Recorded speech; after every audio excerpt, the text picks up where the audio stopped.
Olá, bem-vindos à TV Impacto. Oswaldo de Andrade de novo aqui com você, meu amigo, você, minha amiga internauta, para conversarmos. E, é claro, sempre aquele pedido que eu sempre faço. Você que ainda não está inscrito em nossos canais, aceite o nosso convite, faça parte, inscreva-se e acompanhe aqui o nosso trabalho, que tem sempre o objetivo de levar de forma séria, honesta e original os principais assuntos de interesse da sociedade. Então, ficarei muito feliz de contar com você, se inscrevendo aqui em nossos canais das redes sociais. Hoje, o nosso quadro aqui, Wandra, é uma conversa com a doutora Francisca Dias. Ela é uma nordestina que veio para Santarém e aqui está até hoje, digamos, ela enfrentando desafios, vencendo os desafios, e hoje, como tantas e tantas outras pessoas, são profissionais que vêm de outros estados e aqui ficam radicados, prestando longas folhas de serviço para o desenvolvimento de nosso município da região. Então eu fiquei curioso com a trajetória aqui da doutora Francisca e convidei para que ela estivesse aqui para a gente bater um papo um pouco sobre isso e outros assuntos. Primeiro eu quero dar boas-vindas aqui a senhora ao nosso estúdio aqui da TV Impacto. Muito obrigada, é uma honra. Eu sempre acompanho também, né? Acompanho também seus programas. Eu sempre admiro porque traz sempre reportagens interessantes, mensagens também muito interessantes. Muito obrigada pelo convite. Pois é, então a gente vai exatamente começar aí. A senhora se apresente aqui para os nossos internautas. Quem é a doutora Francisca Dias? Bom, eu sou natural de Parnaíba, Piauí, do litoral do Nordeste, o menor litoral do Brasil, né, a maior extensão de litoral, bem mesmo do litoral, de Parnaíba. E no Piauí eu morei até metade da minha adolescência, né? Meus pais se separaram, minha mãe era vítima de violência doméstica, só que naquela época não tinha Lei Maria da Penha, né?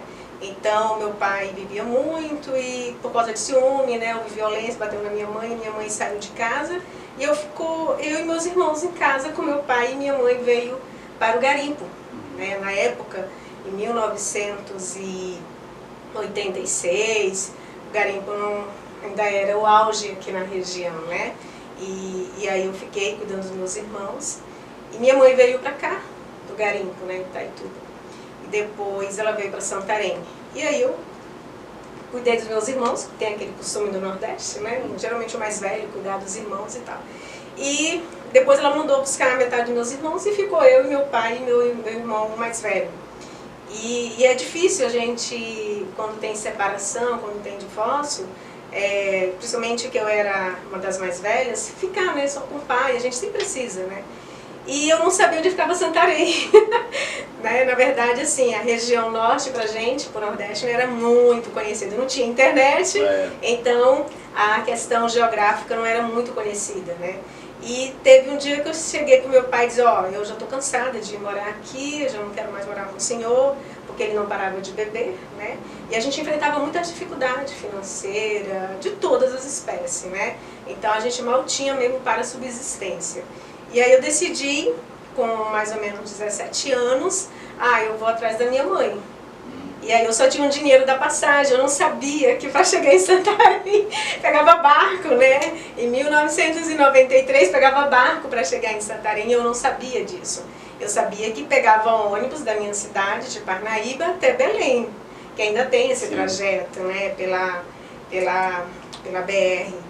E quando chegou em Belém, o dinheiro só deu para chegar até Belém. E aí Deus foi tão maravilhoso comigo que colocou uma família que vinha para Santarém e ela percebeu que eu estava assim desprovida financeiramente e também de conhecimento. Ela perguntou para onde que eu ia, eu falei, eu vou para Santarém. Ela, se sabia que vai de barco? Eu falei, não. E aí, você trouxe rede? Aí eu falei, rede? Mas para que rede? É porque o barco passa uma semana para chegar, né, de Belém a Santarém. Aí eu fiquei assim, eu falei, meu Deus, e agora? E ela assim, eu tenho, minhas filhas, eu tô levando rede, eu só tenho uma menina comigo, você vai conosco. E aí foi que ela pagou minha passagem para chegar até Santarém. Minha mãe não sabia que eu estava vindo, né? E cheguei até Santarém, assim, mesmo que desbravando. E para encontrar a mamãe aqui, como foi? eu cheguei, o barco, ele parava ali na praça, onde é agora o Tupi da Massabô. O barco parava ali antigamente, né? E tinha um boxe da polícia que ficava ali. E quando eu cheguei, eu só conheci uma pessoa, né? Que era irmã do meu padrasto, que tinha telefone. Naquela época a gente ligava a cobrar e a pessoa tinha que aceitar. E os policiais, e o sotaque bem arrastado, né? Assim, quando a gente nordestino tem um sotaque muito pesado. E aí, quando eu cheguei, eu liguei, a pessoa não estava querendo aceitar a ligação. Aí a polícia ficou com pena de mim, até ofereceu ajuda e perguntou onde sua mãe mora. Eu falei, não sei, vou descobrir hoje, vou descobrir agora.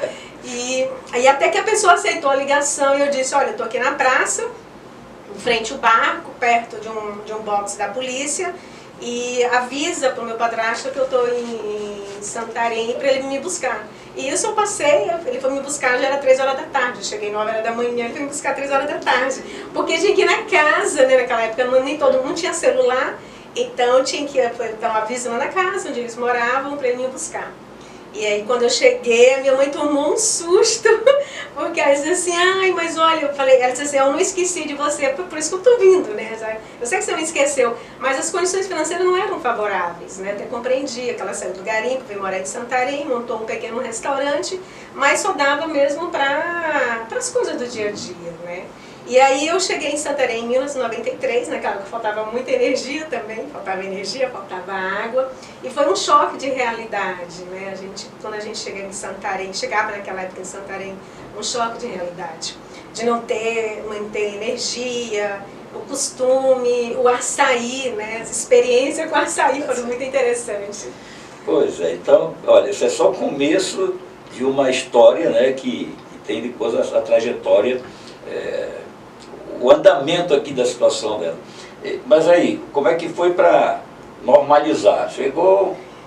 assim, o primeiro choque eu acho que foi a culinária, né? A questão do tacacá. Eu passei, incrível que pareça, eu passei alguns meses tomando tacacá com um garfo porque eu não sabia usar o palito. Hoje eu já sei, claro. Hoje eu já sei. E o açaí, né? Assim, eu amo açaí. Hoje eu tomo açaí de boa. Mas eu passei, assim, vários anos até se acostumar com açaí, com a culinária, que é muito diferente, né? Com peixe. Aqui lá era frutos do mar, né? Lá era peixe do mar. E aqui o peixe é da água salgada. Mas aí eu fui acostumando e, assim, a gente encontra muito nordestino, né? Muito cearense. Sim. E aí eu comecei a estudar, né? Novamente, né? Eu tive que repetir mais um ano, porque eu lá estava fazendo o curso técnico de enfermagem, e aqui eu fui fazer o curso técnico em contabilidade, que eu sou técnico em contabilidade também. E aí eu tive que fazer, eu conheci meu marido e também casei. Eu sempre brinco, né? Que a gente chega aqui no Pará, a gente vê as pessoas e se apaixona pelas pessoas, porque as pessoas aqui são muito amáveis, são muito acolhedoras, né? Mas ele, o seu esposo, é daqui mesmo? Ele é daqui, ele é paraense, né? Ele é um indígena, ele era indígena, né? Cheguei, conheci um indígena e casei. Bem, e a família hoje constituída? Temos 3 filhas, Bem, depois se formou em Direito. Aí eu terminei e aí eu tinha que decidir, né? Ou fazer pedagogia ou fazer Direito. Na época eu tinha passado também para o UFPA, eu passei no vestibular para o UFPA, para Pedagogia, mas eu não quis continuar. Eu falei, vou fazer Direito porque eu achava assim, sempre interessante as leituras, os debates, a questão da filosofia, eu gosto muito de filosofia. E aí eu fui para Direito, aí eu fui fazer Direito na FIT, na época era FIT. Me conte um pouco assim da vida da sua mamãe, nesse período que ela estava distante de você, ela deve ter contado o que ela passava. Assim, as experiências dela no garimpo eram experiências muito tristes, né? Porque ela era cozinheira, ela trabalhava no garimpo cozinhando, ficava no meio do mato, né? Tinha os alojamentos, geralmente eram 3 cozinheiros, né? Nessa época do garimpo aqui na região, as pessoas passavam muitos meses no meio do mato, né?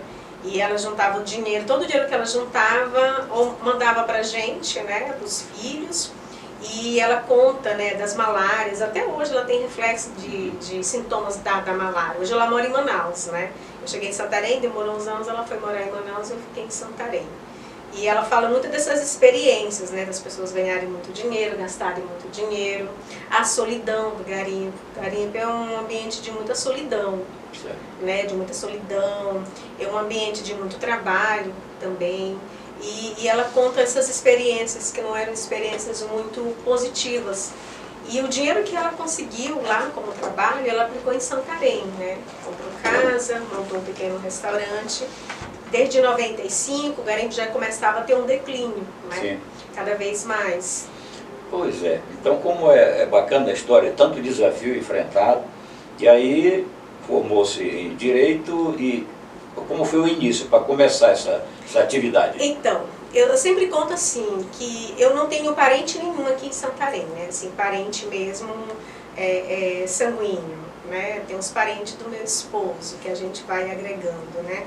Mas quando eu me formei, era um grande desafio, porque a gente não tem nome, não tem parente, e geralmente quando você inicia em qualquer carreira, seja medicina, seja engenharia, em qualquer carreira, geralmente quando você tem um suporte do pai que já tem um escritório ou que já tem uma estrutura, fica assim, não é que fica mais fácil, mas existe um degrau a menos para você percorrer, né?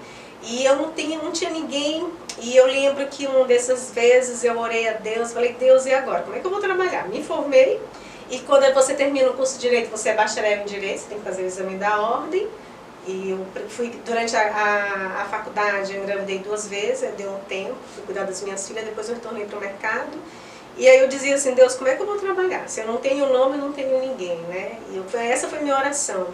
E eu conheci uma colega, Sandra Camargo, ela tinha um escritório, só que ela estava como servidora temporária. Ela tinha um escritório montado e ela disse assim, estava na fila do banco. Nesse dia, assim, foi assim, Deus mesmo agindo. Que eu fui para o banco para resolver uma situação para o meu esposo, que ele não gostava de ir para a agência, e ela estava na fila. E ela me viu na fila e disse assim, você está trabalhando? Aí eu falei, não, mas eu estou com muita vontade de trabalhar. Ela, eu estou no escritório montado, só que eu estou na prefeitura. Aí eu falei, se você quiser, eu fico no escritório. E aí a gente conversou, eu fiquei trabalhando sozinha. Assim, só estava eu lá no escritório e Deus foi assim, abrindo as portas, a oportunidade. E fui crescendo, né? Trabalhando, mostrando, cliente indicando outro cliente. E eu sempre trabalhei com muito afinco, né? Quando eu pego um projeto para executar. É mais em que área que a senhora estava? Direito civil, trabalhista e previdenciário, né? E hoje a gente tem mais uma carteira, que além da Estúdio Law, a gente trabalha dentro do direito administrativo, fazendo a defesa dos servidores públicos da região oeste do Pará. Bem, então, para a gente concluir essa história bonita de desafios vencidos, depois chegou na questão do escritório, melhorou a estrutura, e hoje, como é que está a situação, a vida da doutora Francisca Dias? Hoje eu trabalho em outros municípios também, em Óbidos, em Juruti, Oriximiná, temos clientes também aqui na região toda, né? Tem no estado e fora do estado. Então hoje nós atuamos dentro do direito administrativo, a gente faz assessoria para o sindicato dos servidores públicos, né? Municipais e alguns estaduais. E a gente faz a defesa desses servidores. Às vezes o servidor, a gente escuta muito as pessoas falando, porque servidor é preguiçoso, porque servidor é isso. O servidor público, às vezes, ele está tão engessado, desvalorizado, que a sociedade, às vezes, não consegue olhar que aquele servidor, ele não tem os meios, às vezes, as condições para exercer com eficiência o serviço público. Principalmente quando aquele servidor público, ele tem o gestor que ganhou o projeto político, não tenha o mesmo alinhamento desse servidor. E a gente encontra muitos servidores hoje sendo vítima de assédio moral pelos gestores, né? É assédio moral, é a questão das cobranças, é a questão de perseguição política mesmo, é um assédio político dentro, né? A gente enfrenta na região determinados gestores que ocupam a cadeira de representante do Poder Executivo, a perseguição em relação aos sindicatos, né? Recentemente nós entramos com uma ação civil pública contra atos antissindicais de um prefeito aqui da região, que ele olha para o sindicato como se o sindicato fosse inimigo, e não é. O sindicato, ele defende o interesse coletivo. O interesse daqueles servidores, o interesse daquela coletividade. Certo. O servidor sozinho, ele não consegue combater o poder, ele não consegue combater o gestor. Se ele for denunciar qualquer ato de improbidade administrativa, ele é perseguido. Se ele for denunciar que está faltando materiais, que está faltando insumo para desenvolver o serviço público, ele vai ser perseguido. Entendeu? Então o sindicato, ele serve para essa proteção para os servidores. Então dentro do escritório a gente tem essa assistência que a gente faz para os servidores públicos, fazemos a assistência para o sindicato, fazemos a assistência. Então trabalhamos com vários ramos, temos vários setores, né? Temos uma equipe muito bem qualificada, a doutora Ludmila. É aí que entra a questão do Estúdio Law. Então, que eu estou curioso assim, para aprofundar mais o meu conhecimento sobre isso. Então, o Estúdio Law, ele é uma aliança com o escritório do Rio Grande do Sul, de Porto Alegre, né? O Grupo Estúdio, ele é um grupo que ele traz uma nova modalidade de negócio para a advocacia. Hoje a advocacia, ela não é aquela advocacia que era só o advogado, não. A advocacia hoje é uma advocacia mais moderna, mais atuante, mais dinâmica, mais tecnológica. Então, a advocacia hoje, ela está além da advocacia 4.0. Hoje, com o avanço da inteligência artificial e de programas, você consegue desenvolver hoje a advocacia em todo o Brasil e fora do Brasil. Então, a Estúdio Law, ela é uma aliança, é uma representação do Grupo Estúdio. Então, o Estúdio Law, ele oferece essa assistência de 360 graus para a empresa. Né? A empresa, o empresário hoje, ele enfrenta muitas dificuldades no mercado. O empresário, ele precisa tomar conta do negócio, ele precisa ter um bom contador, ele precisa ter um bom advogado, um bom gestor, marketing. Então, ou ele toma conta do negócio próprio, né, dele, do objetivo lá, do sonho dele, ou ele tem essa equipe para assessorá-lo. O Estúdio Law vem e traz esse novo formato de advocacia, dessa assistência que muitas vezes vai evitar processos judiciais. O processo judicial no Brasil, ele é muito, muito caro. Todos nós sabemos, né? Para você, numa demanda judicial, o custo é muito elevado, as custas são elevadas, a demora, a morosidade, o excesso. E isso prejudica o negócio para a empresa e para os empresários. Então, o Estúdio Law, ele vai oferecer para ele, um exemplo, uma revisão tributária. De vez ele esperar daqui a 5, 6 ou 10 anos para entrar com uma revisão de um crédito, o Estúdio Law pode oferecer isso para ele de maneira administrativa. E todo esse serviço que a Estúdio Law oferece, através também do Grupo Estúdio, é uma empresa muito conservadora. Então, o objetivo é sempre trabalhar com o seguro. O que é o seguro? Você é uma empresa conservadora, qualquer demanda na área tributária, o seguro ele tem que ser obrigatório, para justamente oferecer um serviço com segurança, com qualidade e com técnica. A Estúdio Law, ela tem um programa onde ela consegue fazer toda a análise dessa empresa para verificar se pagou ICMS a mais, para verificar se houve erro no cálculo do PIS e do COFINS, para verificar se no mapeamento fiscal essa empresa está no regime tributário diferenciado. Ela consegue hoje oferecer uma assessoria em relação à reforma tributária. Hoje o empresário, ele tem muitas dúvidas, está todo mundo perguntando, será se agora em janeiro vai ou não, a lei complementar vai ou não, vai ser cumprida, vai entrar em vigor, será que todo mundo está na expectativa que até dezembro tem uma novidade posterior? Talvez não haja, né? Porque o interesse do Estado sempre é de arrecadar. Então, hoje, o empresário, ele pode ter essa assessoria da reforma tributária. Qual é o melhor sistema para aplicar? Vai ter um momento que eu vou ter que andar com os dois sistemas, a empresa vai ter que andar com os dois sistemas, tanto do sistema atual como do sistema que vai ser implantado. Então a Estúdio Law consegue dar essa assessoria. E a gente utiliza um programa, que é o mesmo programa praticamente que a Receita utiliza, para verificar a questão de crédito, a questão de tributo. Então a gente consegue oferecer essa assistência aqui em toda a região. Pois é, então para a gente concluir agora, falamos tudo sobre desafios, vitórias, conquistas, dificuldade no início, hoje já estabelecido, e agora com seu escritório próprio. Sim, nosso escritório. A gente passou vários anos lá no centro comercial, né, na Galdino, nesse escritório da minha colega. Na pandemia, a pandemia foi um grande diferencial, foi um divisor, né, que todo mundo foi para o digital, e agora? Aí eu falei, não, a gente precisa ampliar. E hoje, como eu lhe falei, que a advocacia é hoje diferente. Hoje o advogado ele não é advogado, ele é um empreendedor, ele é um empresário. advogado, ele não é advogado, ele é um empresário jurídico, empresário empreendedor jurídico, um empreendedor dentro da advocacia. E aí a gente precisa ter uma estrutura, e nós temos uma estrutura boa hoje, graças a Deus, né? Deus nos oportunizou, Deus nos abençoou, e a gente tem uma boa equipe, né? Temos estagiário, tem uma boa equipe, temos outros parceiros, porque a empresa ela não trabalha só, a gente trabalha sempre com parceiros. E esses parceiros também nos ajudam, além da assistência que a gente tem dos programas que nós utilizamos. Tá certo, olha, então a gente tinha muita coisa ainda a tratar, mas sempre a gente tem aquele limite de tempo, né? Porque até porque na internet, quando o papo é muito longo, o pessoal às vezes não vai até o final, né? Mas eu espero que você tenha gostado dessa história contada aqui e dos detalhes que ela passou para a gente. A gente agradece aqui a sua participação e deseja sucesso, que continue sempre com as vitórias.